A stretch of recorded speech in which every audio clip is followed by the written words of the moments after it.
Powered by NBC bearings భారతదేశపు మొట్టమొదటి bearing తయారుదారు.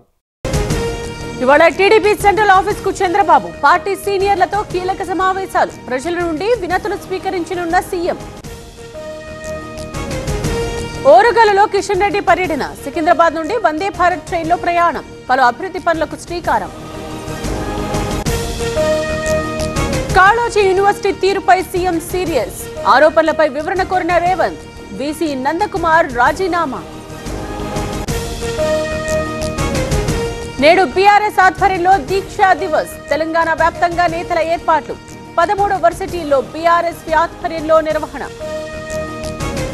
నేటితో ముగుస్తున్న తొలి విడత నామినేషన్ల గడువు. ఇప్పటి వరకు సర్పంచ్ పదవులకు 8,198, వార్డులకు 11,502 నామినేషన్లు. డబ్బుతో పంచాయతీలు ఏకగ్రీవం. అలర్ట్ అయిన రాష్ట్ర ఎన్నికల సంఘం. వేలం పాటలు, బలవంతపు విత్డ్రాయల్స్ పై సీరియస్. ఎన్టీఆర్ జిల్లా కొండపల్లి టీడీపీలో రచ్చ. పార్టీ పదవి విషయంలో గొడవ. కులాల వారీగా తెలుగు తమ్ముళ్ల బాహాబాహి. మంత్రి సంధ్యారాణి పిఎస్ రాజీనామా. వేధిస్తున్నాడని మహిళా ఉద్యోగి ఫిర్యాదు. సాలూరు పిఎస్ లో కేసు నమోదు. అనకాపల్లి జిల్లా పరవాడలో తనిఖీలు. 425 గ్రాముల ఎండు గంజాయి స్వాధీనం. ఒడిశాకు చెందిన 2 అరెస్ట్. అరకులో గంజాయి సాగుపై డ్రోన్లతో సర్వే. గ్రామాల్లో పోలీసుల కౌన్సిలింగ్. తీవ్రమైన పరిణామాలుంటాయని హెచ్చరికలు.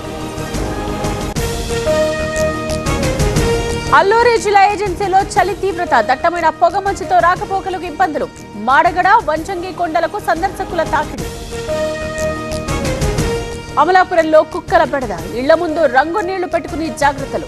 డాగ్స్ నుండి కాపాడాలంటూ వేడుకోలు. మావోయిస్టులకు మరో ఎదురు దెబ్బ. లొంగిపోయిన 11 మంది మావోయిస్టులు. ఎంఎంసీ జోన్ ప్రతినిధి అనంత్ పై కోటి రివార్డ్. తలదువ్వుతూ వ్యక్తిగత శుభ్రతపై అవగాహన. క్రమశిక్షణ కోసం టీచర్ వినూత్న ప్రయత్నం. ఖమ్మం జిల్లా గంగారం హై స్కూల్లో అవేర్నెస్. శబరిమలలో కొనసాగుతున్న రద్దీ. అయ్యప్ప దర్శనానికి 7 గంటల టైం. భక్తులతో కిక్కిరిసిన క్యూ లైన్లు. పెళ్లిళ్లు వాణిజ్య లావాదేవీలుగా మారిపోయాయి. వివాహానికి ఉన్న పవిత్రతే దెబ్బతింటోంది. వరకట్న వేధింపులపై సుప్రీం కీలక వ్యాఖ్యలు. నెమ్మదిగా కదులుతోన్న తుఫాన్. రేపు పుదుచ్చేరి తీరానికి దిత్వా. దక్షిణ కోస్తా రాయలసీమలో భారీ వర్షాలు. తమిళనాడు, పుదుచ్చేరిలో భారీ వర్షాలు. 6 జిల్లాలకు రెడ్ అలర్ట్. విద్యాసంస్థలకు సెలవులు. ఢిల్లీలో అత్యంత ప్రమాదకరంగా వాయు కాలుష్యం. సగటున 338 పాయింట్లుగా ఎయిర్ క్వాలిటీ. ఇతర రాష్ట్రాలకు వలస వెళుతోన్న ప్రజలు. కర్ణాటక రాజకీయాల్లో కీలక పరిణామం. డీకేను బ్రేక్ఫాస్ట్ ఆహ్వానించిన సిద్ధరామయ్య. అధిష్టానం ఆదేశాలతో సీఎం పిలుపు. పుతిన్ భారత్ టూర్ ఖరారు. డిసెంబర్ 4-5 తేదీలో పర్యటన. ఇరు దేశాల సమ్మిట్ కు హాజరవుతోన్న Putin. Powered by NBC bearings భారతదేశపు మొట్టమొదటి బేరింగ్ తయారుదారు.